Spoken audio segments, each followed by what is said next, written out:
مولانا محمد معدن الجود والکرم والیہ وبارک وسلم صلو علیہ الصلوۃ والسلام علیک یا رسول اللہ صلی اللہ تعالی علیہ وسلم۔ اس دور میں اپنے ایمان کو بچائیے، ایمان کو، اپنے قدم کو اٹھانے سے پہلے 100 مرتبہ سوچئے کہ آپ کے قدم کو جو آپ اٹھا رہے ہیں اس قدم کے اٹھانے کے بدلے میں آپ کو نیکی ملے گی یا گناہ ملے گی، یا پھر اس قدم کے اٹھانے کے بدلے میں آپ کو پریشانیاں آئیں گی۔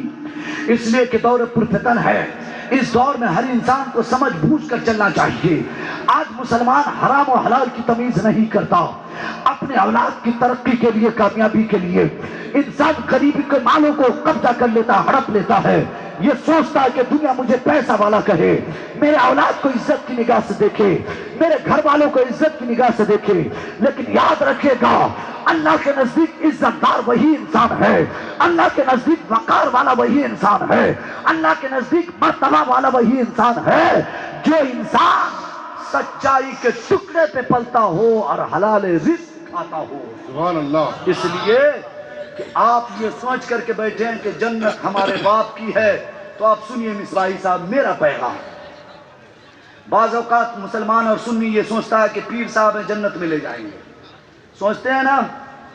بولیے، پیر صاحب ہیں کہاں لے جائیں گے؟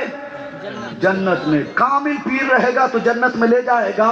اگر پیر گڑبڑ ہو، جعلی پیر ہو، بے نمازی پیر ہو، 10 انگوٹھی پہننے والا پیر ہو، کاندھے سے نیچے بال رکھنے والا پیر ہو، ایسا پیر ہو جس کو نماز کے بارے میں نالج نہ ہو، نماز کے بارے میں جانکاری نہ ہو، نماز کا پابند نہ ہو، اولیاء کی تعظیم نہ کرتا ہو، علماء کی خدمت نہ کرتا ہو، جو ماں باپ کی قدر نہ کرتا ہو، اگر ایسا پیر مل جائے جس کو شریعت کے بارے میں جانکاری نہ ہو، ایسا پیر مل جائے اور اس سے آپ مرید ہو جائیں تو آپ کو جنت میں لے جائیں گے یا جہنم میں؟ جہنم میں۔ جلدی بولیے، جلدی بولیے، جلدی بولیے۔ جہنم میں۔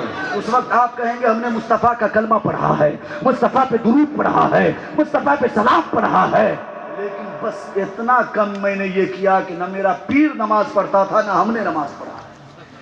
اب فرشتے کہیں گے دوستو ادھر آؤ، پیارے ادھر آؤ، دیوانہ ادھر آؤ، تو نے تو مصطفیٰ پہ درود بھی پڑھا، مصطفیٰ پہ سلام بھی پڑھا، مصطفیٰ سے محبت بھی کی ہے، لیکن یاد رکھو جنت میں جانے کے لیے کوئی پیر کا سہارا نہیں، اللہ کے بارگاہ میں سجدہ کا سہارا چاہیے، مسجد کو آباد کرنے کا سہارا چاہیے۔ اس لیے میرے دوستو، مرید ہونا ہے تو پھوک پھوک کر مرید ہونا۔ دیکھ لیجئے پیر صاحب نمازی ہے کہ نہیں، پیر صاحب کا سلسلہ مصطفیٰ تک پہنچتا ہے کہ نہیں، غوث اعظم تک پہنچتا ہے کہ نہیں۔ بہت سارے تو ایسے بھی پیر صاحب ہیں جو کسی سے ان کو خلافت بھی نہیں پھر بھی مرید کر رہے ہیں کہ نہیں کر رہے ہیں؟ اور ہمارا مسلمان اتنا بھولا ہے کہ اس کو پیسہ بھی دیتا، ہاتھ بھی چوم لیتا ہے۔ آپ سے اچھا ہے، آپ ان سے اچھے ہیں، آپ ایسے پیر سے اچھے ہیں جو مصطفیٰ کی شریعت کو نہیں سمجھتا ہو، آپ ایسے پیر سے اچھے ہیں جو مصطفیٰ کے دین کو نہیں سمجھتا ہو، آپ ایسے پیر سے اچھے ہیں جو مصطفیٰ کی شریعت کو فالو نہ کرتا ہو، آپ ایسے پیر سے اچھے ہیں جو اللہ کے بارگاہ میں 5 وقت سجدہ نہ کرتا ہو، ایسے پیر سے آپ اچھے ہیں۔ اس لیے پیر صاحب کا سہارا بعد میں لیجئے گا، پہلے خود کو اپنے آپ کو اس قابل بنا لیجئے کہ آپ خود اپنے بلبوتے پر جنت میں چلے جائیں۔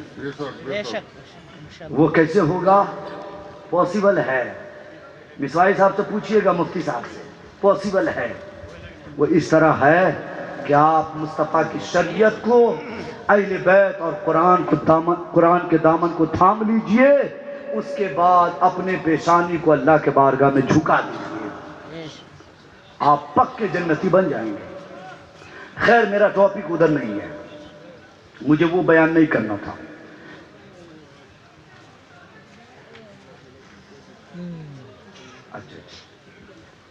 آج مسلمانوں کی حالت، مسلمانوں کے دستور، مسلمانوں کے خیالات، مسلمانوں کے قول و فکر و عمل، مسلمان کا نشست و برخاست اتنا اجڑ گیا، اتنا نچلے پودان پہ چلا گیا کہ مسلمان نام کا مسلمان کہیں بھی کسی کام کا نہیں بچا ہے۔ آپ دل کھول کر کے 5 منٹ مجھے برداشت کریں، میری گفتگو ختم ہونے والی ہے، 1 گھنٹہ پلس ہو گیا۔ مسلمان کی حالت یہ ہوئی مسلمان اپنے آپ کو اتنا نیچے گرا دیا، اتنا نیچے گرا دیا کہ مسلمان کو کوئی پوچھنے والا نہیں ہے، مسلمان کو کوئی سہارا دینے والا نہیں ہے۔ اس لیے میرے دوستو، اپنے آپ کو بدلیے، اپنے کردار کو بدلیے۔ سال 2023 بدل چکا، آپ نہیں بدلے، آپ بھی اپنے اندر بدلاؤ لائیے۔ جس طرح کیلنڈر بدل گیا، تاریخیں بدل گئی، دور بدل گئی، حکومتیں بدل گئی، قانون بدل گئے، اسی طرح آپ بھی اپنے آپ کو بدلنے کی کوشش کیجئے۔ اگر کل آپ نمازی نہیں تھے تو آج حضرت اسماعیل علی قلندری کے بارگاہ میں بیٹھ کر کے یہ عہد کر لیں آپ کہ کل ہم نمازی نہیں تھے، آج کے اس پروگرام سے یہ عہد کر کے اٹھیں گے کہ انشاءاللہ کل سے ہم فجر کی نماز ادا کریں گے۔ انشاءاللہ۔ بولیے بولیے، پورا مجمع بولیے، نماز پڑھیں گے، آپ نماز پڑھیں گے۔ نماز پڑھنے سے شیطان نہیں بلکہ آپ کا رحمان خوش ہوتا ہے۔ سبحان اللہ۔ نماز پڑھنے سے آپ کے چہرے پہ نور پیدا ہوگا، نماز پڑھنے سے اللہ آپ کے روزی میں برکت دے گا، نماز پڑھنے سے اللہ رب العزت اولاد کو نیک بنا دے گا، نماز پڑھنے سے آپ کے قبر میں روشنی ہوگی، نماز پڑھنے سے حشر کے میدان میں آپ کے چہرے پہ اللہ صلح کا نور پیدا کرے گا، اور نماز جب آپ پڑھیں گے تو اللہ اس نماز کے صدقے میں آپ کو جنت میں جگہ عطا فرمائے گا۔ اس لیے آپ اپنے آپ کو سنبھالیے، نہ کوئی اب بہلول دانا ہے جو آپ کو جنت بنا کر کے